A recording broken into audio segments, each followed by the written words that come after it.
বৈষম্য বিরোধী ছাত্র আন্দোলনের শুরু থেকেই সরব ছিলেন নির্মাতা মোস্তফা সরোয়ার ফারুকী। ওই সময় থেকে বিগত আওয়ামী সরকারের বিভিন্ন অন্যায় ও নৈরাজ্যের বিষয়ে মুখ খুলতে শুরু করেন এই নির্মাতা। এরই ধারাবাহিকতায় এবার বাংলাদেশ প্রকৌশল বিশ্ববিদ্যালয় বুয়েট মেধাবী শিক্ষার্থী আবরার ফাহাদকে নৃশংসভাবে পিটিয়ে হত্যার ঘটনায় সামাজিক মাধ্যমে একটি স্ট্যাটাস দিয়েছেন ফারুকী।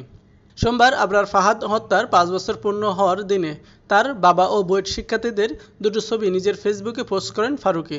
সেখানে কে পক্ষ কে বিপক্ষ শিরোনামে ফারুকী লিখেছেন, এই যে ছবিটাতে আবরার ফাহাদের বাবাকে দেখতে পাচ্ছেন, তার চেহারার প্রত্যেকটা ভাঁজের দিকে তাকান। যে বেদনা, বিস্ময়, হতাশা দেখতে পান, সেই একই হতাশা আর বেদনা হলের বারান্দায় দাঁড়ানো ছাত্রদের বডি ল্যাঙ্গুয়েজকেও দেখবেন।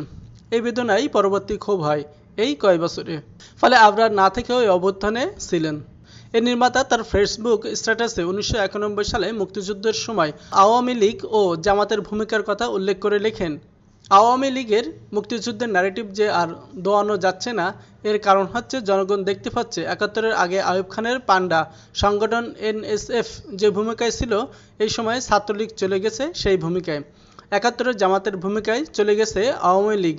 যে দলটা ৭১-এ ছিল জনগণের পক্ষে, এই সময় এসে তাদের অবস্থান বিপরীতের দিকে। স্বাধীনতার পক্ষ মানেই চিরকাল তাকে স্বাধীনতার পক্ষ বলা যাবে এমনটাই নয়। উল্লেখ করে তিনি লেখেন, আবরার ফাহাদের ঘটনাটা একটা উদাহরণ, একটা মাত্র না, যেটা দিয়ে আপনি বুঝবেন এককালের স্বাধীনতার পক্ষ মানেই চিরকাল তাকে স্বাধীনতার পক্ষ বলা যাবে তা না, বরং ইতিহাসের পরিহাসে স্বাধীনতার পক্ষ হয়ে যেতে পারে স্বাধীনতার বিপক্ষ শক্তি। ইতিহাসের এক ট্র্যাজেডি এটা বটে। এর আগে ২৬শে সেপ্টেম্বর ২০২৪ গণঅভ্যুত্থানে জামাতের সম্পৃক্ততা নিয়ে সরোয়ার ফারুকীর পোস্ট।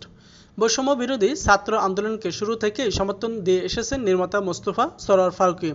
গত ৫ আগস্ট ছাত্র জনতার আন্দোলনের মুখে দেশ ছেড়ে পালিয়ে যান সাবেক প্রধানমন্ত্রী শেখ হাসিনা। রাতারাতি পতন হয় আওয়ামী লীগের সরকারের। এরপর গঠিত হয় অন্তর্বর্তীকালীন সরকার।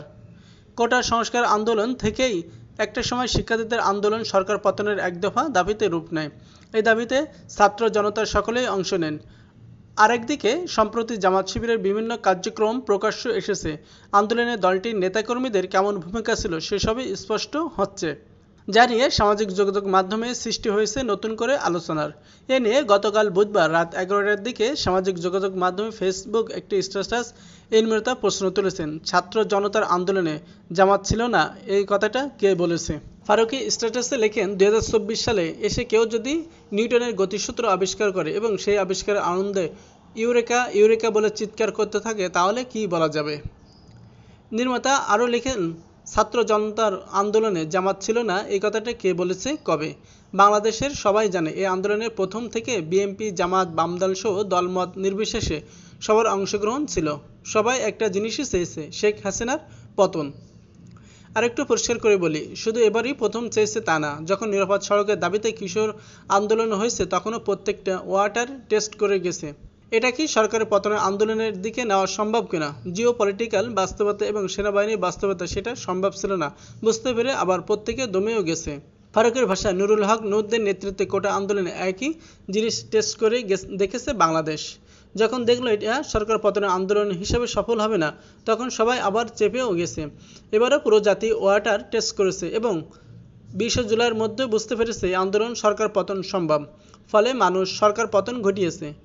সবশেষ আওয়ামী লীগকে উদ্দেশ্য করে নির্মাতা লেখেন, আওয়ামী লীগের উচিত হবে ভাবা, কেন সবাই তাদের পতন চেয়েছে। ক্লিয়ার।